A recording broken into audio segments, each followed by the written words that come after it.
What's it like to be in good hands? Like the power to earn All-State reward points every time I drive. Want my number? And cash back for driving safe. And means getting more from your car insurance with DriveWise. It's good to be in good hands.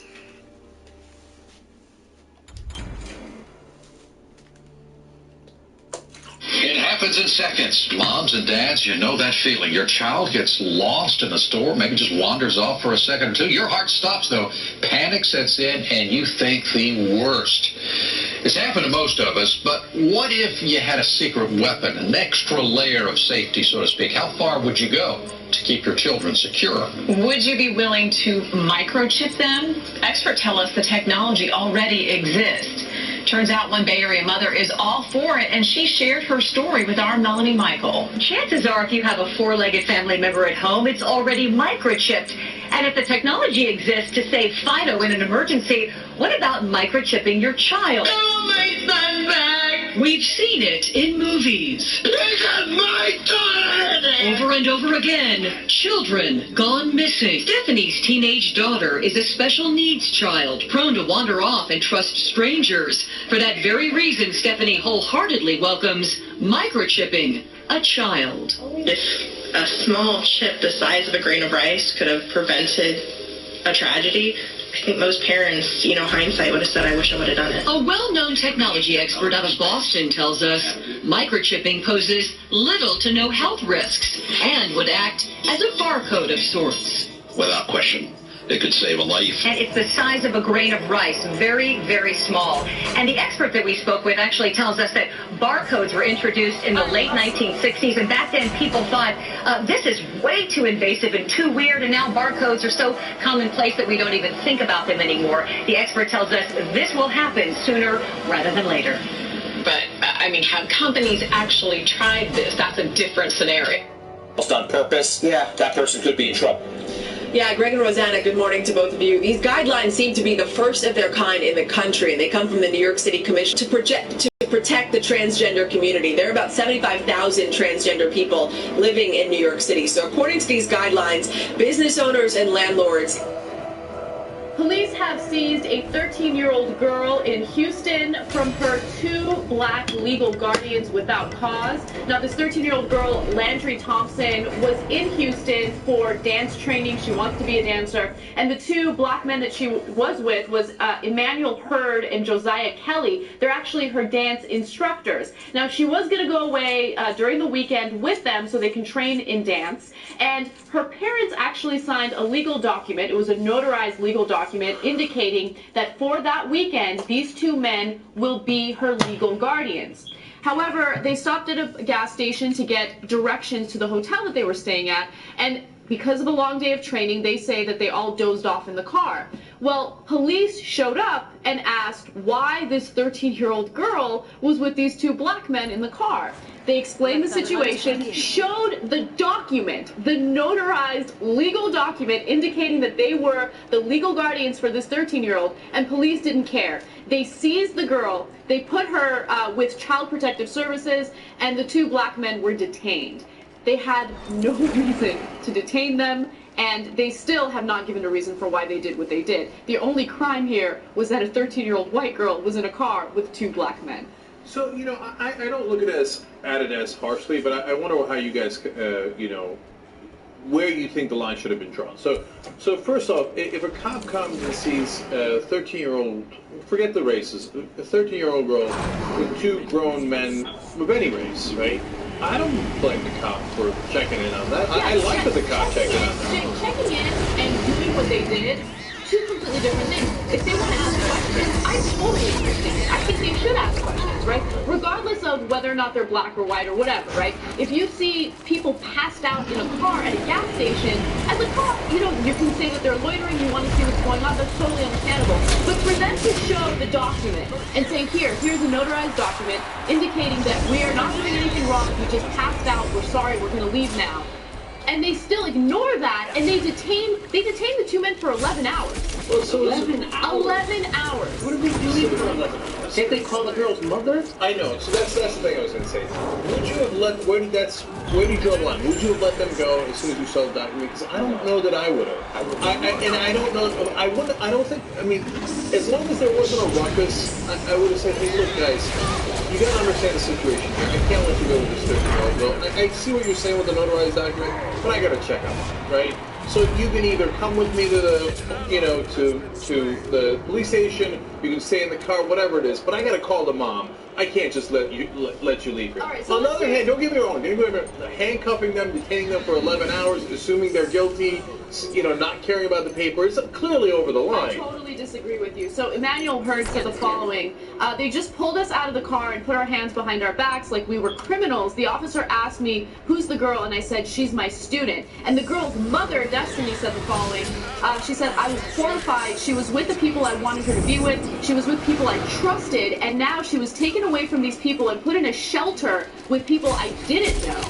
So how does that make the situation any better? Look, if they just thought that all three of them were being suspicious, like 3 people passing out of the gas station, that's fine. You can ask them questions if you want to. But going up and saying, what are you doing with that girl? Like, we kind of dismissed the racial stuff a little bit too quickly. If it had been 2 white males, it would have been like, what are you doing with that girl? We're together. She's not giving you any indication that she's been kidnapped or anything like that. I don't believe criminals are like this new trend where they get notarized documentation before committing a crime. I don't think that that's likely. I'm just saying that they would not have gone to this extent if it had been 2 white guys. So of course not. Of course not. Well, that was going to be the second question I asked, so you guys are clear on that. But look, there's so many kidnappings. There's stories about, like, you know, the girls that are kidnapped and then sold off into sex slavery, etc., etc. So if I'm a cop, you know, I think that's good that they're on the lookout for. But I hear what John is saying, that if it's a 13-year-old black girl, I think they probably think, well, maybe they're related. They don't necessarily think like, oh, what are you doing with that girl? That wouldn't be the first question that they would ask. If it was 2 white guys with a white girl, it wouldn't be the first question they would ask. Now, if it was 2 white guys with a black girl, would it be the first question that they asked? Probably not. Probably not. Like, they would probably, I don't, like, so the fact, and I hear you guys, the fact that there's 2 black guys and a white girl probably leads them to ask the question of, what are you doing with that girl, right? So I hear you on all that, but nonetheless, but you're saying you totally disagree with me? You really would have just let them go on, okay, here's accusation? I mean, if I'm a good Bulgarian kidnapper, or whatever, right? I got some sort of BS papers, you know, if I get pulled over. You know what you do? You have the 13-year-old call her mother. First of all, they already have they already have a notarized document. If that doesn't do enough for you, then you have the 13-year-old call her mother. You don't arrest people. In this country, I love how we work. We arrest people first. We detain them for hours, sometimes days, sometimes weeks. And then after everything is exhausted, then we decide, okay, fine, we'll let them go. You just destroyed part of this person's life. You made them stay in a jail cell, or you made them stay in a police station when they did absolutely nothing wrong. So I don't agree with the way we do things here, right? Like, before we detain people, why don't we look at the evidence that's presented to us? I think we might be talking about each other. I think we all agree that it was wrong of them to arrest that guy. But I think, yeah, those guys. And I think also was the way they did everything they did. Like, according to those guys, they just came over and treated them like criminals. And they put the 13-year-old girl in child protective services. Call her fucking mom! Yeah. And Anna has a great point that unfortunately we flipped the American ideal. The American ideal was innocent until proven guilty. And now it feels so much, and that's why we get so frustrated in all these stories. In all the stories we cover, it feels like you're guilty until proven innocent, right? So I 100% hear you on that. I just would have done due diligence here. I wouldn't have just let them go. And we can disagree on that. But I would have called the mom. We all agree. And the thing is, it might take a while to call the mom, right? Maybe it doesn't, though. Maybe she just gives you the number. Like, the daughter gives you the number, and you call the mom, and you go, oh, I'm sorry, guys. And, like, can't cops ever say that? This is something else we can agree on, right? Can't they say, hey, my bad, man. I had to check up because she's a 13-year-old, right? And she's obviously not related to you. You want to call it racial, you can call it anything you like. But she's obviously not related to you. I had to check up on it. What if she was related? Like, what if there are, you know, like two older, you know, black boys in the family or black men in the family. Their parents decided to adopt a young white girl. So, like, so just because we have a mixed race situation here. We're going to go around harassing people. And again, it's fine to ask questions, but I think that the race definitely has played a role in this, okay? The stereotyping. And the stereotyping and the common beliefs that people have may not be overt. I think a lot of times people have these feelings subconsciously, and this might be an example of that. Killing spree. An enemy has been slain.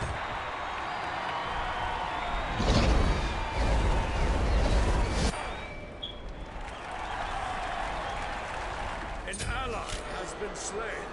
A month ago, a Korean War vet went to North Korea. Now, North Korea is welcoming more and more tourists because they need money and I can't go.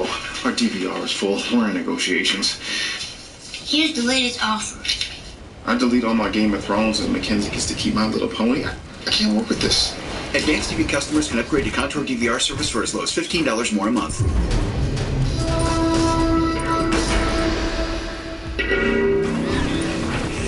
Yeah, Las Vegas Librarian Convention, huh? Good times.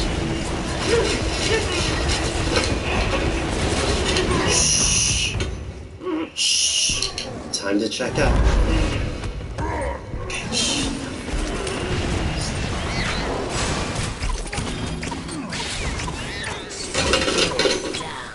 Can you really get away with murder? You can turn back now, or learn the stuff they don't want you to know. Hey everybody, thanks for tuning in. Welcome back to the show. That's Matt behind the camera. I'm Ben, that makes this stuff they don't want you to know. Now this week, Matt and I have been looking at criminals who got away with it. It, in this case, could be any number of things.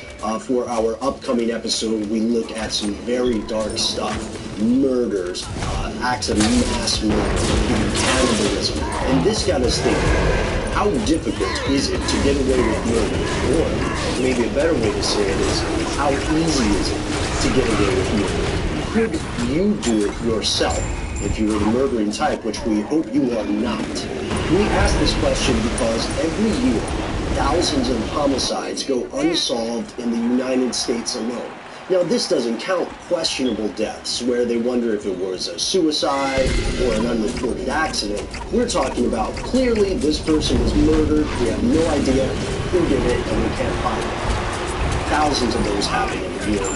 Crime has been dropping in much of the United States for some time. So we'll talk about some of the do's and don'ts that lead to people getting away with murder or getting caught and convicted. But before we do this, we have to put in a huge disclaimer, a caveat, okay? One, don't commit murder. Don't kill anyone. It's not worth it. There are much more effective ways to punish somebody. You can make them listen to horrible pop music forever. You could make them go on tour with Creed. I don't know. There are fates worse than death, is what we're saying. Two, neither Matt nor myself have ever, to our knowledge, committed an act of murder. So we are not talking from experience, we're talking from facts we have gleaned through some research in cases of successful murderers and unsuccessful murderers. Defined, of course, by whether or not they were convicted. So some statistics first. The vast majority of people who are murdered are killed by someone that they know. Now, this could be a current or ex-spouse or a lover. This could be a sibling or another relative. This could just be a coworker who, for some reason, one day snaps. What this means is that people who tend to get away with murder are usually going to be people who killed someone that didn't have an ostensible connection with them. Because as soon as someone dies and is clearly dead due to a gunshot, over 60% of murders, at least in the United States, are conducted via gun, then this means that as soon as that murder occurs, everybody that person knew is a potential suspect, everybody in their social sphere. So a successful murderer does not exist in that sphere to begin with. Other ways that murderers get caught. First, their evidence of planning is apparent. They're using credit cards. They're buying things in bulk in a store in their town. And when I say buying things in bulk, I mean like thick gloves, duct tape, some rope, some very mean-looking shears or something, ammunition, books on how to escape off the grid, and they're buying it all at once, you know, on their debit card. So that is very apparent. Or they're searching the internet for information on their home computer, which is also laughable. A very important thing. They're acting on impulse. They just found out that their husband was cheating on them, or they just found out that they were fired and didn't get a promotion. They leave in a fit of rage, they come back and they immediately commit a murder with no planning, no idea for the consequences. A successful murderer, to make a bad analogy, is a lot like one of those monks that makes an intricate sandy painting. And what I mean by this is that planning is key and time is key. They pay cash for anything they buy. They don't buy it in the same place. They never buy it online. They don't buy it in the same town that they live. They also establish a routine that involves frequent travel. Why is this important? It's a great question. It's important because if you have an established routine that also helps build a long-standing alibi, it's not strange that John Q. Killer, for instance, went down to Orlando on the same night that his brother disappeared, because John Q. Killer always goes to Orlando in April. Another thing that some of these criminals might not think about is that a cell phone essentially functions as a homing beacon or a GPS device. So then it is possible, if there's any suspicion, to track that criminal's movements. And another question, of course, DNA. DNA is a surefire conviction in many cases if it connects to the culprit of a crime. So many successful homicides occur in places where there would already be a lot of stranger DNA around. So this could be, you know, a public park in the wee hours of the morning. Oddly enough, we've also read that some of the most successful escapes from criminals, now this could be thieves as well as murderers and the like. One of the most common methods of transportation is on a bicycle, which is strange if you think about it, because you don't want to be the only car driving around at 3:40 in the morning or whatever, but you also don't want to be the only person walking. For some reason, a bike is often brought up as the best of both worlds. Again, worlds that none of us should be involved with, hopefully. Now, the facts that we've listed here apply to murders as well as other crimes, such as fraud or Grand Theft Auto. Not the video game, but it is awesome. In the case of murders specifically, quite a few criminals who are caught and later convicted are apprehended because their attempts to cover up their crime have actually led police to their doorstep. You will hear people saying, all the old true detective tale type of body disposals, you know, a bayou full of gator, not Gatorade, a tub of acid, things like that. The old cement shoes, that's a big one for the mafia. However, often, because this is real life, not television or film, this will inevitably lead people who professionally chase murderers right to the murderer's doorstep. So that's it. Thanks so much for watching. Please don't kill anybody. The odds are that you will not get away for one reason or another. And Agent Scully, in the intro, is fine. She's already skeleton to begin with. Nor was it a real murder because I wasn't wearing gloves. Still here, huh? Tell me this, are you a fan of True Detective, that series on HBO? Matt and I are big fans, and so are some of our co-workers. Actually, I can do pretty good Woody Harrelson now, which I'll save for a later episode.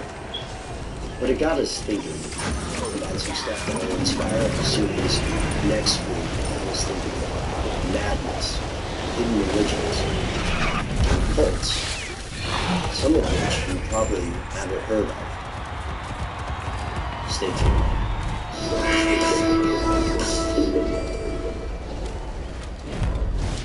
Minions have reached your fortress.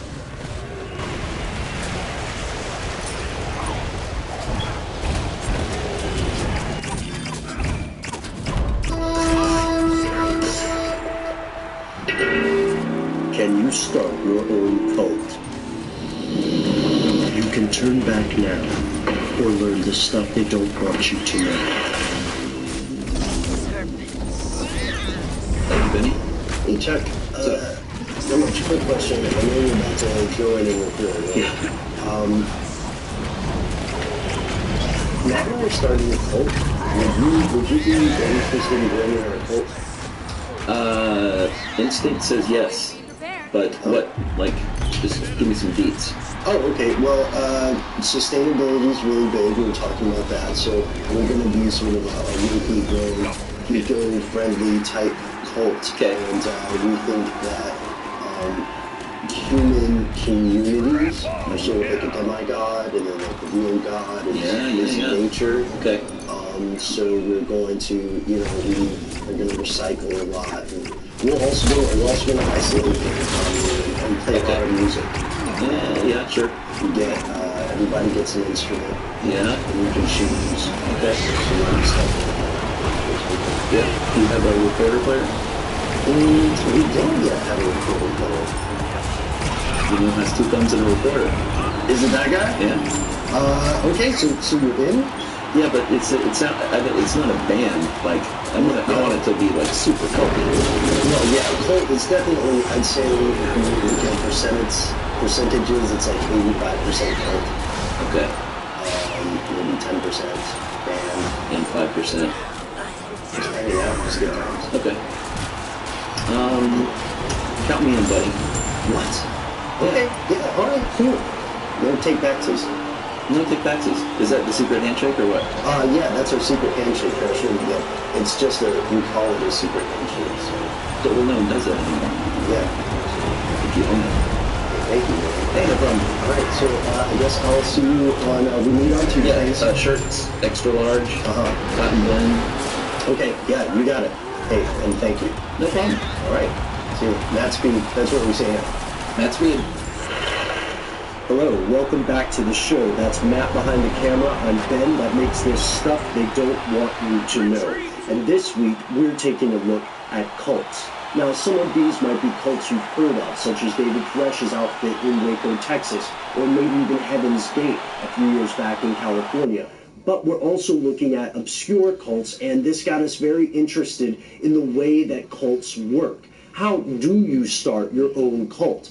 Surprisingly enough, we did find some information about this, notably from Psychology Today, which has an excellent write-up on some basic steps to starting a cult. But how many steps are there? Yeah, I know what you're thinking. You're like, yeah, of course, I would want my own cult. Who doesn't? But if there are 32 steps, I don't have time for that. I have to be at work in like 2 hours. Well, that is the first of the 7 steps, what I just did there. I don't have a watch. I acted like I did because one of the first steps is to create your own reality. And the best way to do that, clearly, is through isolating groups of people so they can just bounce off of stuff. Their restriction of information means that they can only talk to each other about, not something they saw on television or not some stranger they met, but just the same people talking about the same basic religious or cultish tenets over and over and over again, like 2 mirrors reflecting off of each other eternally. Next, we set up a leader, and that leader has an inner circle, and only they hold the key to paradise, whatever your particular flavor of paradise would be. We're using Matt because Matt is a people person, and he's difficult to dislike. Third, start small with your demands. Just like the old sales tactics, foot in the door tactics, give somebody a free little gift as a token, symbolically, that makes them feel obligated to listen to the rest of your spiel. And then once you have your foot in the door, start ramping up those demands. Next would be taking the person's social life away by removing them from their family. Next would be taking all of their possessions, having them deed stuff in your will. Now, of course, these are horrible things, but these are real steps that cults take. 4. And it's probably familiar to anybody who's ever been on Reddit to visit the R Pyongyang subreddit, or anybody who's read North Korean propaganda. You keep churning out great stories about the leader. So if Matt is our cult leader, then what we keep saying is just awesome stuff that Matt probably didn't do, but we'll act like it's true. You're watching your go-to movie, which has that one scene you forgot about. So you use your go-to parental blocking device, which also happens to be your go-to snack. Baked with real ingredients, no artificial flavors or colors. Introducing Good Thins, your go-to good. Today on Variant, I give you the history of Apocalypse.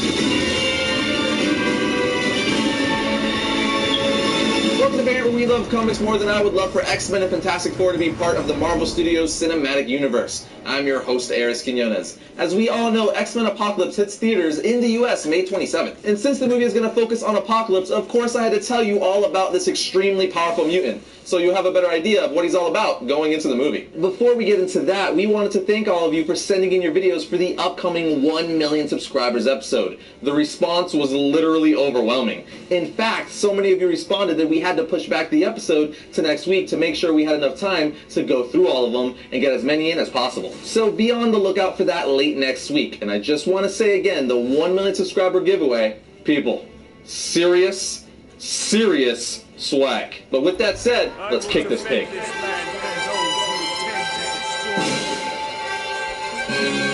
Apocalypse was created by Louise Simonson, Walter Simonson, and Jackson Weiss. He first appeared shadowed in a cameo in X-Factor Volume 1, Issue 5 in 1986, before fully appearing in Issue 6 of that series. Newcomer to the book, Louise Simonson imagined the character of Apocalypse and had artist Jackson Weiss design him. The final page of X-Factor Issue 5 then revealed Apocalypse as the master of the Alliance of Evil. And from that moment on, the rest was pretty much history, so let's get into his comic book origin. The mutant who became Apocalypse was born 1,000 years ago in Aquaba. According to the comics, he is the first known being on Earth to have the X gene, which is why he's known as the first mutant. Hence nicknames like the First One, the Immortal, the Eternal One, and so on. Though him being the first mutant has been disputed with new characters developing in the Marvel Universe / multiverse, but I'm not going to get into that, so do what you wish with that information. Having blue lips and gray skin is a side effect of the X gene, which led to him being abandoned as an infant. They kind of pulled a 300 and tossed him off a cliff.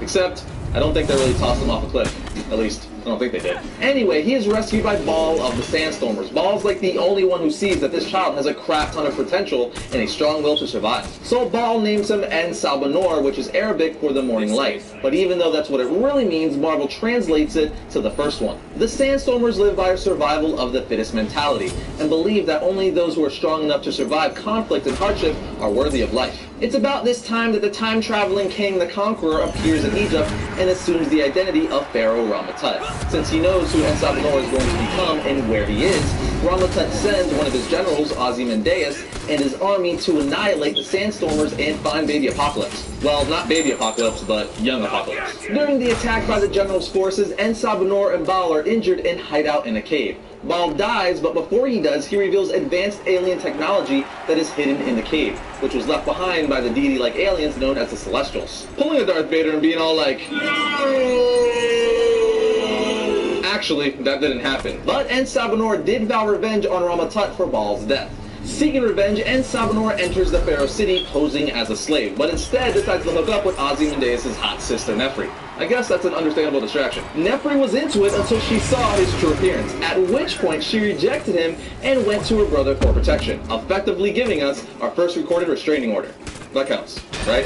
This broke poor En Salbanor's heart, and his resulting anger caused his mutant abilities to fully emerge. It's at this point he renames himself Apocalypse. So for all you wondering how he got his name, boom, you're welcome. As for Ramatut, he escapes, but En Salbanor manages to capture Ozymandias, and he uses celestial technology to transform him into a blind psychic, made of living stone. Years go by, and Apocalypse realizes that he no longer ages. He's got some kind of mutant fountain of youth going on in his body. Thousands of years pass with Apocalypse traveling around planet Earth, convincing whole civilizations that he is a god and creating legends and myths about himself. He also manipulates them into fighting wars, justifying his actions as necessary for growth, judgment, and destruction. Eventually, Apocalypse puts himself in hibernation, because who doesn't like a good nap? I know I do. He plans to remain in hypersleep for 2 centuries, thinking that mutants would be more common on Earth over time. But Apocalypse wakes up nearly a century earlier than planned due to the arrival of the time-traveling mutant, ironically traveled to this point in time hoping to prevent Apocalypse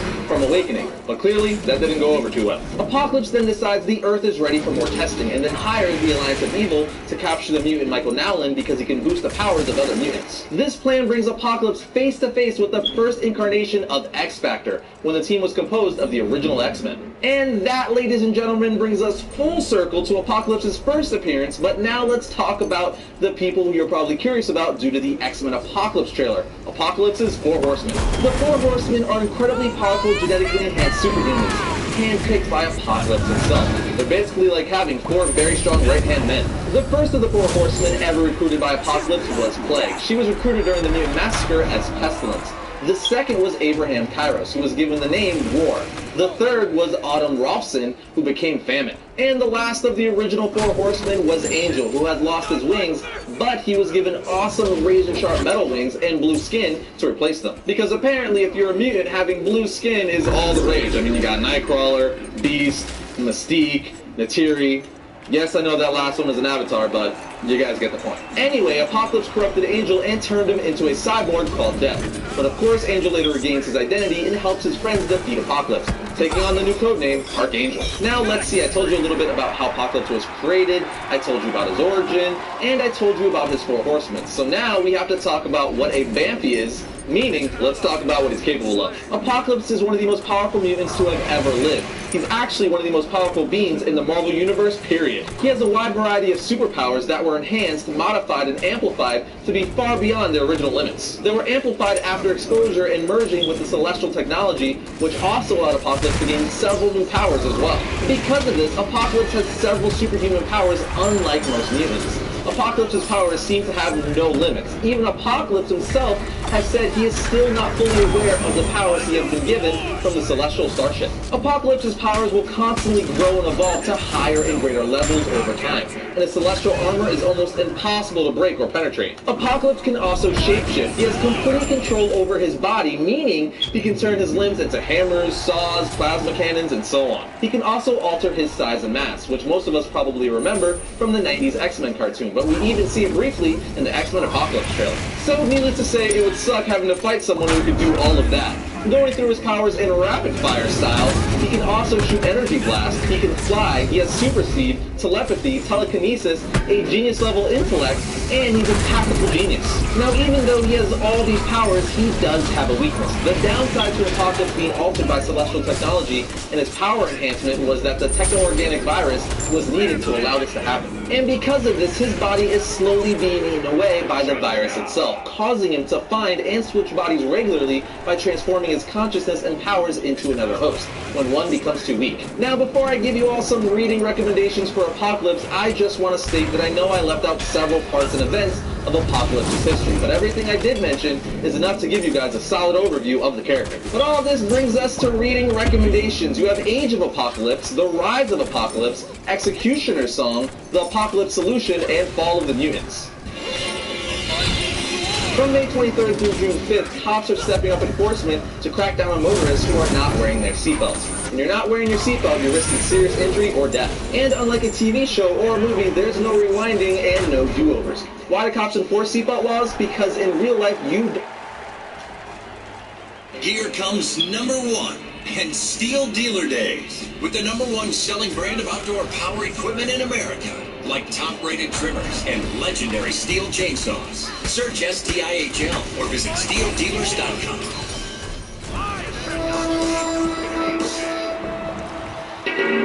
Two fraternal orders run the world. You can turn back now, or learn the stuff they don't want you to know. Welcome back to the show, everybody. Thank you for tuning in. That is Matt behind the camera. I'm Ben, that makes this stuff they don't want you to know. This week, we're diving into fraternal orders. Now, when you hear fraternal orders, you probably think of a couple of things. You think of maybe fraternities, right? You think of perhaps secret societies. Well, both of those answers are in their own way correct. So the first order of business is that we define what a fraternal order actually is. Well, nowadays, fraternal order is more of an umbrella term for a huge number of organizations, and these are all groups of people, sometimes men and women as well, who come together for a common interest that benefits them.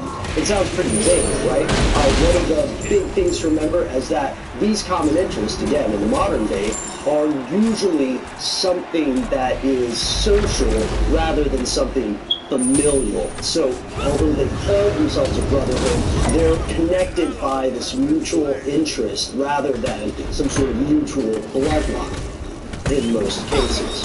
So, what kind of common interest could a fraternal organization have? Well, it runs the gamut. Even here in the United States, it could be something purely social. It could be something that's called a service organization, which is or a benevolent organization. And the idea there is, to do volunteer work, to help fund hospitals and stuff like that. It could also be a political organization where a bunch of people got together because they have the same views on one or more political issues, and they say, hey, let's form a fraternal order. And yes, they'll have symbols and pins and the same weird handshakes, just like the Freemasons. Also a fraternal order, perhaps one of the most famous. Then there are, of course, religious or mystical orders. And we cannot discount the importance of trade orders or merchant orders. In fact, there are even fraternal orders for criminal enterprises. Yeah, think like a brotherhood of thieves. I know it sounds like something out of an RPG, but it is a real-life thing, and you can fall down a rabbit hole pretty quickly here. So, next question, how old are fraternal orders? That's a good question, and, of course they existed before the bad jocks on Revenge of the Nerds, but they also existed before the United States.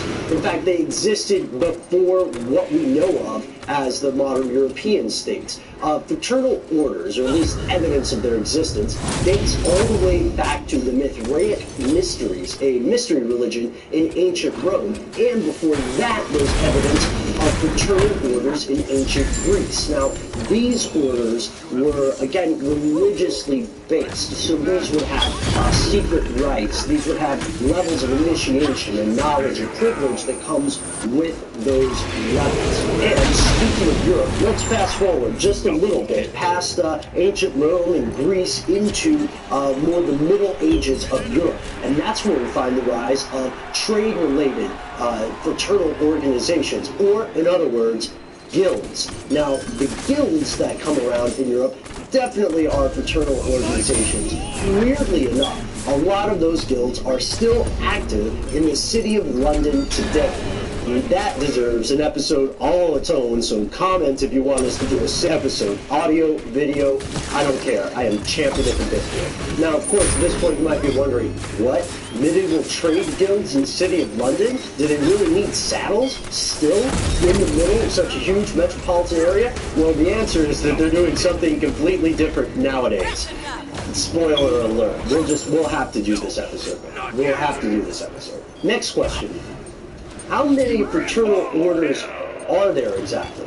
Well, we can only assume that many have risen and fallen without leaving a mark in history. We know for a fact that the continents that humans populate are lousy with fraternal organizations. And although it's true that you're just a Google search away from all sorts of things purporting to be complete lists of fraternal orders, the truth is that no one knows exactly how many there are. Because while not all fraternal orders are inherently secret societies, several of them are.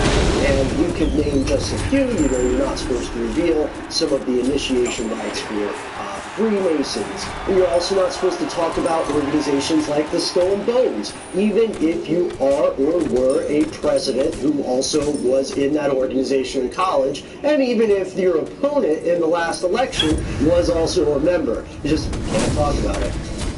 Nothing wrong with that, right? So let's go to the United States. In the United States, nowadays, there are hundreds of fraternal organizations. A lot of them are trade organizations, and they run the gamut in trades. They could be for police officers, they could be for firefighters, they could be for, yes, the world of banking, which some people think is a scary thing. One other note, just like other charitable organizations or religious institutions, fraternities don't have to pay taxes if they meet certain requirements. So let's take a quick look at the history of fraternal orders in the United States. As weird as it sounds, membership in fraternal orders was a huge deal for a lot of early American history. As a matter of fact, people were members in multiple orders, and people might look at you askance or think you're a bit low class, or excuse me, déclassé is probably what they'd say, if you weren't in a fraternal order. These private organizations, again, had enormous influence on the public life and the future of the country. So much so that numerous early writers, both Americans and Europeans, wrote about this interaction between private organizations and public life in their works. If you check out Democracy in America, a famous look at early life in America, you will find evidence of the author saying, whoa, private institutions play a big role in the government here. And that brings us to the meat of the conversation, the bone that people pick in the debate, which is it a good idea to have fraternal orders influencing public life?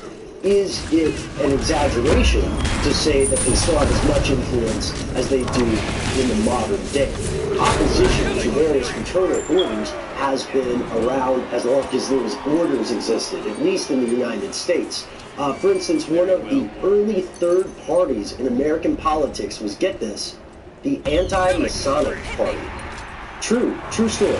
We couldn't make this up. We wouldn't have thought of something this crazy, but it is true. For about 10 years, there was a third party in the United States whose entire platform was based on routing the Freemasons out of the American government because they thought that both of the other political parties were representing the interest of the Freemasons rather than the interest of John Q. Public. Or I guess since it was an early time, it would be like James Quintavious Public, or something classic. So was the anti-Masonic Party just bat crazy, or were they onto something? That question is surprisingly difficult to answer with any authority nowadays, but we do know the answer to another question. Did the anti-Masonic Party succeed? No, absolutely not. And they lasted, as we said, for about a decade, and then they were gone. But still, it is an interesting footnote in the history of the debate over fraternal orders. And this is a debate that we would like to start today in the comments on our Facebook and on our Twitter. Let us know what you think. Are concerns about fraternal organizations just a bunch of sort of, I don't know, tinfoil hat stuff? Or do these organizations have an influence on the Republic of the United States? And so today we want to pass this debate on to you as well. Do you think that the alarmism about fraternal orders, everything from fraternities to police brotherhoods and the City of London trade guilds, do you think that this is all exaggerated? Do you think this is a wild conspiracy nut theory? Or do you think that those concerns are valid? Is it possible that there are certain fraternal organizations that are affecting the public life, making decisions for the government, or moving things in a direction that the voters might not have voted for? And if so, why? We'd love to hear what you think, so let us know in the comments below. You can also drop us a line with conspiracy stuff on Facebook, Twitter. If you want to learn more about fraternal organizations, then go ahead and check out Stuff They Don't Want You to Know, where we'll have a new blog post about this coming up very soon. Oh, hey, you're still here, huh? Well, if you are still here, that probably means one of a few things. Either you left this plane and you've gone off to check on whatever's cooking, or you got a phone call, or maybe you're in the bathroom. I don't know. I don't want to pigeonhole you. Or maybe you're like one of our earlier commenters who was so pissed about how many pockets were on this jacket. I get it, man.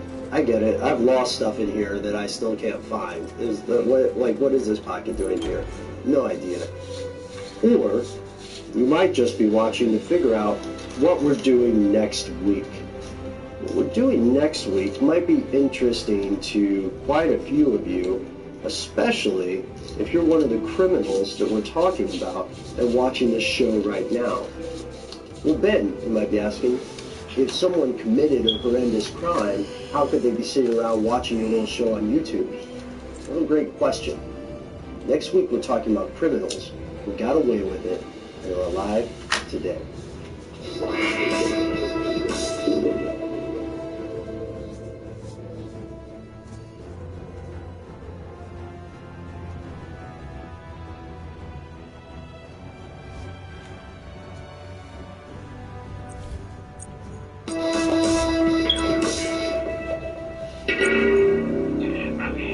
Yeah, Las Vegas Librarian Convention, huh?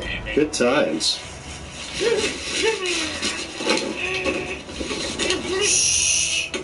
Yeah, you there, man?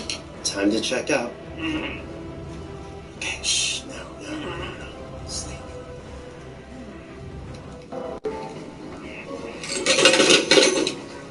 Can you really get away with murder?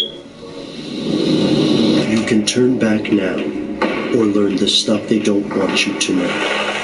Hey everybody, thanks for tuning in. Welcome back to the show. That's Matt behind the camera. I'm Ben, that makes this stuff they don't want you to know.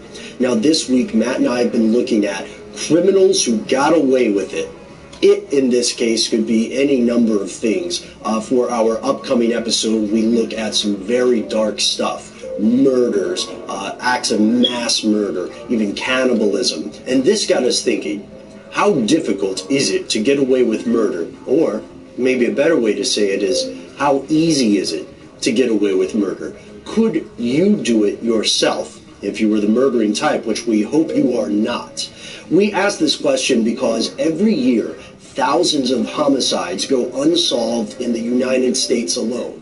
Now, this doesn't count questionable deaths where they wonder if it was a suicide or an unreported accident. We're talking about clearly this person was murdered, we have no idea who did it, and we can't find them. Thousands of those happen every year, and crime has been dropping in much of the United States for some time. So we'll talk about some of the do's and don'ts that lead to people getting away with a murder or getting caught and convicted. But before we do this, we have to put in a huge disclaimer, a caveat, okay? One, don't commit murder. Don't kill anybody. Appreciate it. It's not worth it. Thank you for it. And I just sent you a friend request. Somebody, you can Classic make them listen to horrible pop music forever. You could make them go on tour with Creed. I don't know. There are fates worse than death, is what we're saying. Two, neither Matt nor myself have ever, to our knowledge, committed an act of murder. So we are not talking from experience. We're talking from facts we have gleaned through some research in cases of successful murderers and unsuccessful murderers, defined, of course, by whether or not they were convicted. So some statistics first. The vast majority of people who are murdered are killed by someone that they know. Now, this could be a current or ex-spouse or a lover. This could be a sibling or another relative. This could just be a coworker who, for some reason, one day... The Surface Pro, it's like a multi-purpose piece of equipment for me. The fact that you can travel with it as a laptop and use it as a drawing tool, it's the only one I need.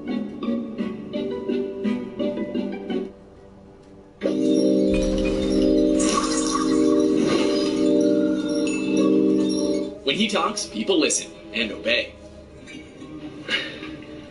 What do you want, kid? Welcome to WatchMojo.com, and today we will explore the comic book origins of Preacher. People said before you were a preacher, you did things. As with most comic book characters, there are often reimaginings and different versions to a character's past. We have chosen to primarily follow the storyline which unfolded in 1995's Preacher number 1, 4, 8, and 10. Many evangelical ministers are known for their persuasive use of words, but Jesse Custer, known simply as Preacher, takes that to a whole new level. Possessed by a mysterious force, he can make people obey his words whether they want to or not. Preacher's origin was spread over several issues, but the basics were presented in the first story arc in 1995. Jesse Custer was originally the minister of a congregation in the small southern town of Annville. Discouraged by the low turnout at his services, he wandered into the local bar and proceeded to antagonize his flock. As a preacher, he's privy to a lot of secrets, and he shared them with the community. That didn't sit well with many of his parishioners, and soon Custer was knocked out cold. Meanwhile, up in heaven, a group of angels had discovered a problem. Something named Genesis, which they were watching over, had broken out and fled. After killing a seraphim, Genesis had made its way to Earth and was looking for a soul to bond with. One of the angels was then dispatched to find the being known as the Saint of Killers. The angel traveled to a graveyard and discovered the Saint of Killers, who promptly shot the angel. As he died, the angel told his killer that if Genesis does not bond with a mortal man, it would have disastrous consequences. The Saint of Killers set off to destroy Genesis and any host body he assumed. As this was all going on, Jesse Custer was getting ready to deliver a sermon. Because of his eventful visit at the pub the night before, the entire town of Anvil was in church for once. Suddenly, the entity known as Genesis descended and took possession of Custer. In moments, the people of Anvil had been utterly destroyed, with only Custer left alive. By coincidence, or perhaps divine intervention, Custer's ex-girlfriend, Tulip, was passing by with her friend, a vampire named Cassidy. They pulled Custer's unconscious body from the wreckage of the church. As he awoke, he told them that something had invaded his mind, something that had been born from the mating of an angel of heaven and a demon from hell, namely Genesis. Their conversation was interrupted by the arrival of a redneck sheriff and his colleagues, who drew their guns on the group. Suddenly, Custer spoke in a strange and unearthly voice, commanding the police to drop their guns and let him go. The officers complied, unable to resist and unable to lift a finger against Custer and his friends as they drove away. Eventually, Preacher discovered that on the day Genesis was born, the Lord quit and left heaven, apparently afraid of the power that Genesis would have. Preacher decided that he needed to find where God was hiding, apparently on Earth, and get him to own up to what happened. Thus began Preacher's quest. Those first issues explained how Jesse Custer became possessed by Genesis and became Preacher. But a few months later, more information was revealed about Jesse's family and early life. Jesse's father was a Marine who had served in Vietnam. His mother had escaped from an abusive family with an insane cult-like religious fanaticism. When Jesse was young, his grandmother and her minions killed Jesse's father in front of him. Jesse was expected to become a preacher, as was typical for males in this corrupt bloodline. When he misbehaved, he was punished by being put in a coffin and submerged in a lake for days or weeks on end with no food and only a tube for air and water. Eventually he escaped from the cult, got on with his life, and met Tulip. The two were happy together for a time, until his grandmother's cult caught up with them. In order to protect Tulip, Jesse disappeared without telling her why, leaving her with a bitter resentment towards him for years. Back in the clutches of the cult, Jesse strengthened his belief in God for comfort, and that's when he became a priest. Jesse would only get to explain all this to Tulip years later after they were reunited following the incident in Anvil. Unfortunately, this only happened when the two had been captured by the grandmother's cult once again. Things will escalate, that's what these things do, they escalate. Violence makes nothing much at all. Writer Garth Ennis created a fascinating world and characters in the comic book Preacher, one that inspired a fervent and devoted following. There were several attempts to adapt the series into a film or TV series which repeatedly fell through, but Preacher finally made it onto the small screen with an AMC series of the same name, letting wider audiences experience this strange but captivating character. Are you a fan of the profane and persuasive Preacher? For more awe-inspiring comic book origins, be sure to subscribe to WatchMojo.com. So what do you want, kid?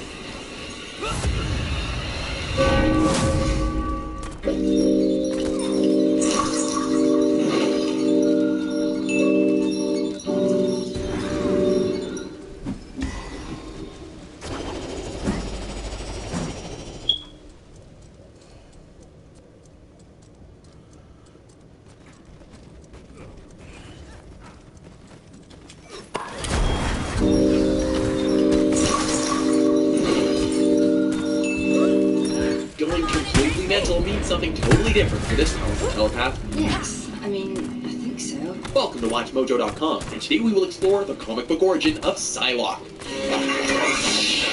Nice doggy. Nap time. As with most comic book characters, there are often reimaginings and different versions to a character's past. We have chosen to primarily follow the storyline which unfolded in 1976's Captain Britain No. 8, 1977's Captain Britain No. 34, 1986's Captain Britain No. 13, 1986's New Mutants Annual No. 2, and 1987's Uncanny X-Men No. 213, all of which was expanded upon in 2001's Extreme X-Men No. 3 and 2013's Uncanny X-Force No. 3. Nice trick, but it's wasted on a psychic. Betsy Braddock, the British-born adventurer who became known as Psylocke, is one of several mutants in the Marvel Universe with psychic and telepathic powers. Her abilities include creating psychic blast, mind control, and the ability to manifest her powers into weapons, like her trademark psychic knife. Pleasant dreams, Warren Worthington. As a mutant, Betsy was born with her powers, although they remained dormant until well into her teenage years. The path that she took to becoming Psylocke was a bit convoluted and took a little while. When Betsy first appeared in 1976, little was known about her except that she was the sister of Brian Braddock, the superhero known as Captain Britain, an accomplished aviator. Betsy was flying Brian home when the villainous Dr. Sin caused her to experience bizarre dreams, making her crash the plane. Both our heroes survived, but this event may have played a role in developing her inherent telepathic abilities, as these abilities were especially acute when Brian was in danger. Eventually, Betsy began a career as a fashion model, using her superpowers sparingly. However, when Brian abandoned his superhero duties, Betsy was persuaded to become the new Captain Britain.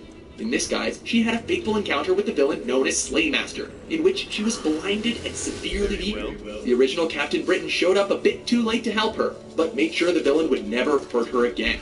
Later the same year, Betsy adopted the name Psylocke and was enslaved by a powerful being named Lord Mojo, who also restored her sight. Upon her escape, she became one of the students at Professor Xavier's School for Mutants. During a battle with the evil Sabretooth, Psylocke proved her mettle and was admitted as a full-fledged member of the X-Men. What is this? The science fiction conventions? Here is where things get a bit messy. Through a convoluted series of events, Betsy comes down with amnesia, and her mind is transposed into the body of the Japanese assassin, Wano. After a brief stint as Lady Mandarin in this new body, a run-in with Wolverine jogs her memory, and she returns to being Psylocke, now with a new look. So, if you were wondering how a character named Betsy Braddock from the UK came to look like a curvaceous Asian lady with purple hair, now you know. This super confusing body swap aspect of her character seems to have been dropped in the retellings of her origins that appeared in 2001 and again in 2013.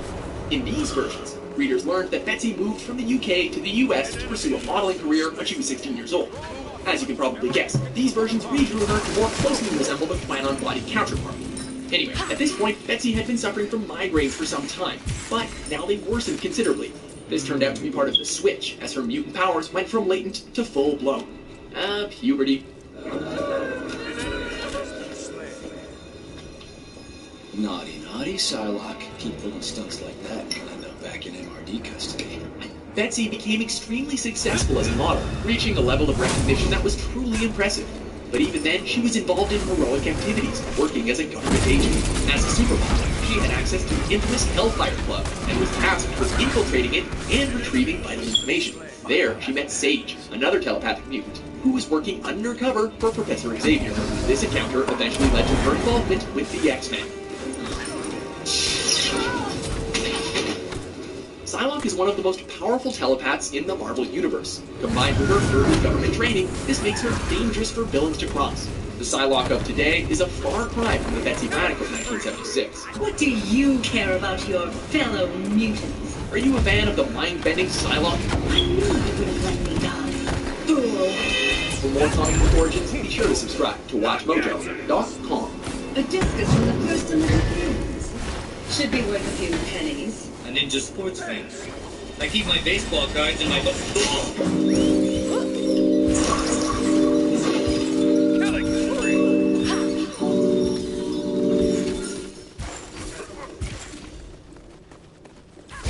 This item has claws.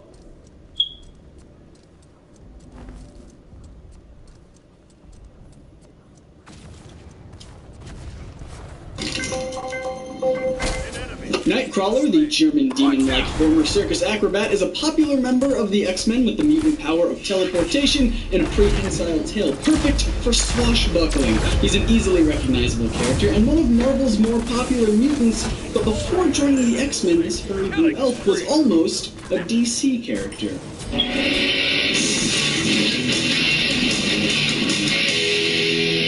It's X-Men Week here at NerdSync, and we'll be taking a look at the real origins of some of your favorite mutants like Storm, Wolverine, and in this video, Nightcrawler. They each joined the X-Men in the same issue at the same time when the X-Men needed to be revitalized. Seller fact in a day. It did okay, but it was nowhere near as popular as Spider-Man or Fantastic Four. With issue 66, Marvel had canceled the book. A few months later, Marvel started printing new issues, but the stories inside were just reprints of older issues. This was the state of the X-Men from about 1970 to 1975 until Marvel's then editor-in-chief wrote.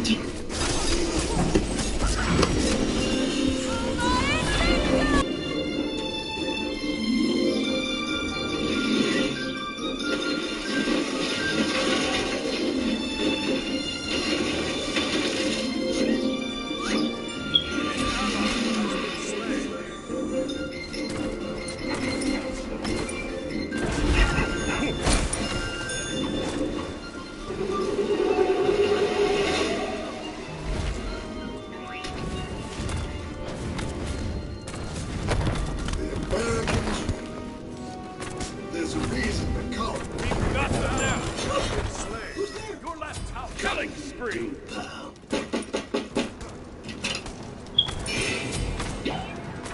No, no, no, no, no! I don't have any more money! My job sucks right now, please! I'll have more money next month! You can't take my house! Oh, okay, well, just let me work something out, okay? I mean, you said I'm a good credit guy, right? Hey, wait! It's in here! No, don't take my dreams!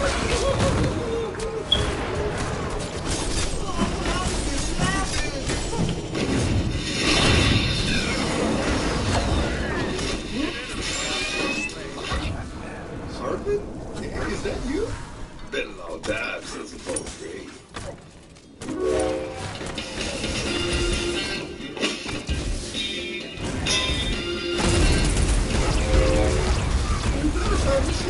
No need to concern yourself with my storm to come. Not yet! Let's get it. There's not much time. I gotta go down to the bank and get my life back.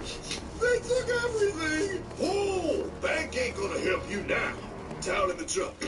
Take a set of balls, put them on your team. You're gonna get my dream back? Oh, you are. I'm here to show you how.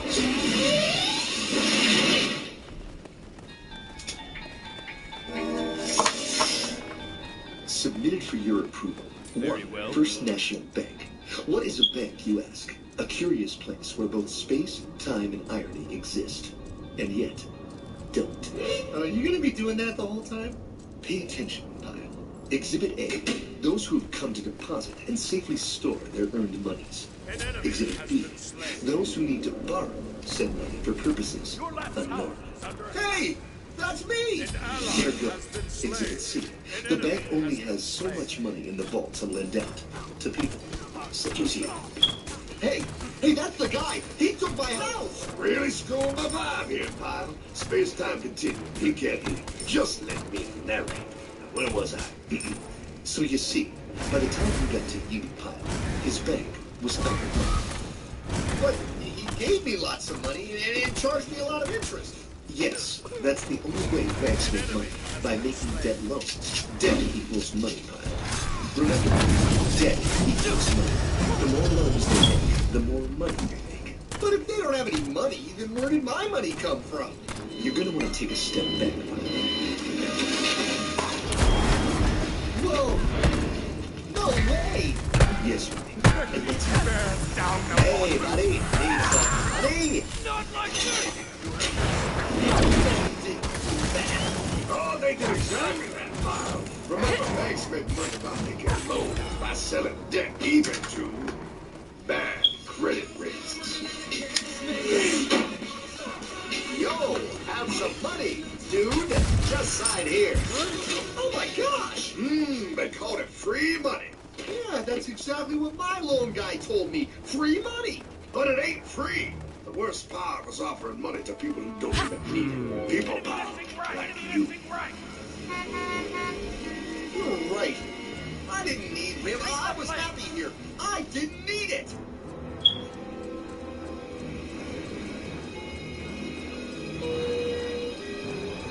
What is he saying? He's making all that money. Shh. He's thinking.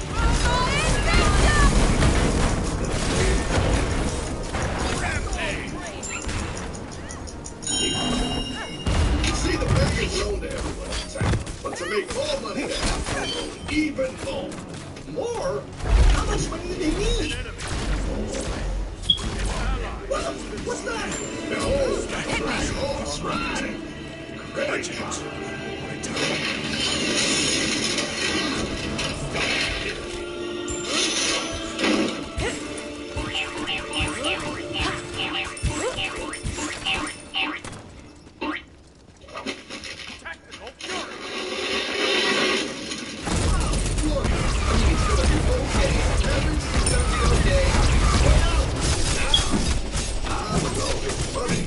We might as well.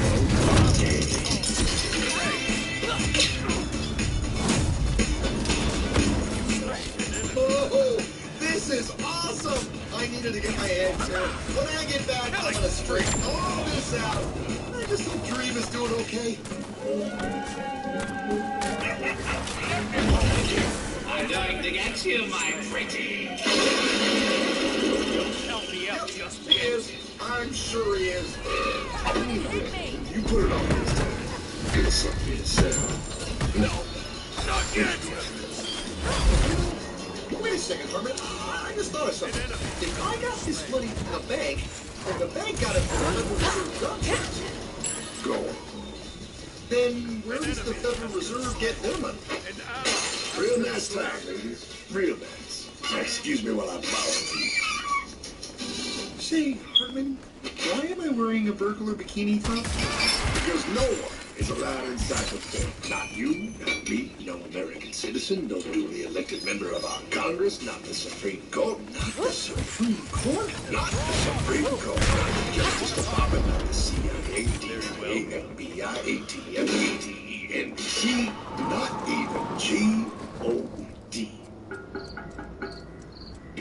How come the government isn't allowed inside its own building? Government? Ah, the Fed is a private bank owned by private stockholders. Do not let the name Federal fool you. This place is about as federal as Federal Express. A private bank? Private? Best to keep your voice down. Oh, yeah. Let's go. Good. We're running a little low on money. No problem. How much you need? Oh, how does 20 million sound? What? Excellent. We'll ship it over first thing tomorrow. Wait, he can just call up the Fed and ask for more money and they give him whatever they want? No, pal. The Fed don't give the bank.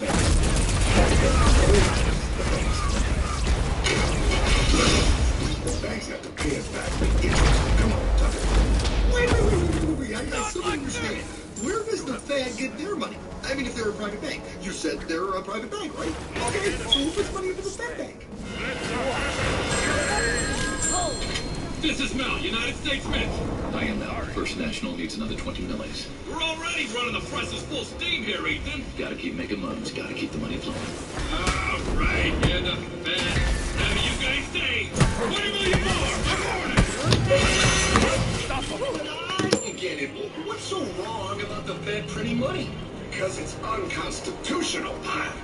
Our Treasury is supposed to create our money, but now the Fed controls the printing of America's money. Nobody gets a friggin' dollar that the Fed didn't print. So, they print the money, then they loan it to the government, then they charge the government interest, then the government taxes you to pay for it. Wake up, pal. God, I don't see what the big deal is. You know, you're right, pal. Wait a minute. Wait, I am? Yeah. I forget how effective they are at keeping you ignorant. Well, it's okay. Hey, I'm not ignorant. Do you even know what money is?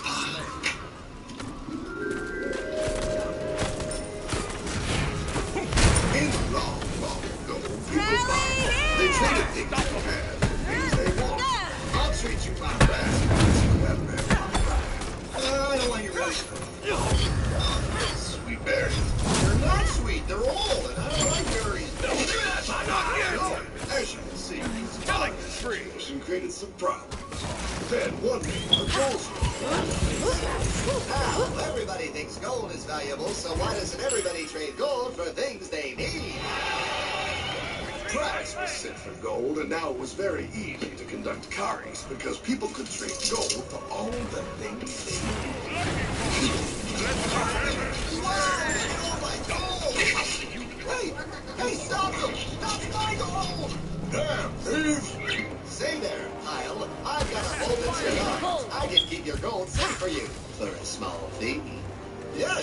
be awesome. You see, Pie, this is how the first bank made money.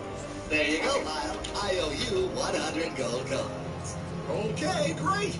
Come back anytime and redeem your gold when you want it. It'll be right here in my vault. Now you're holding the very first paper money pile.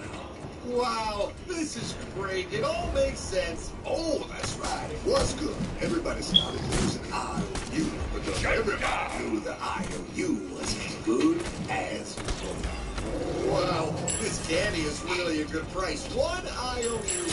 I'm getting some more for later. Hey! Retreat! Wait a minute, it was just 1 IOU. 10 IOUs for chocolate? You can't just let it go down.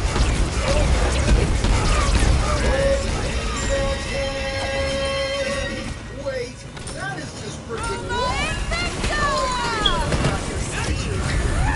Listen. There'll be nothing on this To the death! Now I have to work harder to make less? That's not fair. Oh, if you think that's not fair, you're gonna love the next part. Do it. How do banks make money, pal? By making more loans? Oh, that's right. He's good. See, he prints more IOUs without any more gold, loans them out for interest, makes a pretty penny, and nobody is the wiser. Unless everybody wanted to go back at the same time. No. That's my goal. Not anymore. What are you talking about? I'd like to redeem IOUs, please. Thank you very much. Hey! I want my gold back now! Thief! Gotta love the bank run. Bringing people together. See, they all found out he was stealing, made a run of the bank and demanded their gold, but as you can see, they ain't no gold to get. Hardman! Don't worry, Pop. Back in these times, vengeance will be yours. 3 things in this world you don't do. Never mess with another man's pride. Never mess with another man's ego. And most importantly, you never mess with another man's What's with you? My God! You hung him? Yes, Pop. Oh, we hung him high. And do you know why? Because he was a thief? Because an evil inventor discovered how to turn worthless paper into gold. Thus was invented the ultimate machine to steal real money and enslave all the nations on Earth. It's alive! Oh, now come on. You're just being dramatic. I mean, I lost my house, but... What is that? Explain. A nuclear power plant? Mm-hmm. Produces lots of electricity and little pollution. An invention for the good of humanity. Okay, but what's this have to do with... 3, 2... Holy atomic energy. A discovery more powerful than anything man had yet conceived. It can be used for good or evil. Now, unlike Einstein, the goldsmith's discovery has been kept a closely guarded secret. It was never intended for you to see. This discovery is called fractional reserve banking. In the wrong hands, it's more powerful than the nuclear bomb in its ability to completely and utterly destroy a nation who is subjected to its perversion. No. It is time we stop this evil secret and the men behind it. To be ridiculous before America is destroyed forever. Believe it, Pop. No. I just want my dog back. Damn it. That's it. I give up. Let them live in chance. No. The tree of liberty must be refreshed from time to time with the blood of patriots and tyrants. Thomas Jefferson? Mr. President, how do I get him to understand? As we did, son, remain vigilant. Too many have hidden the truth, and the light of our liberty dims with every passing day. Quickly,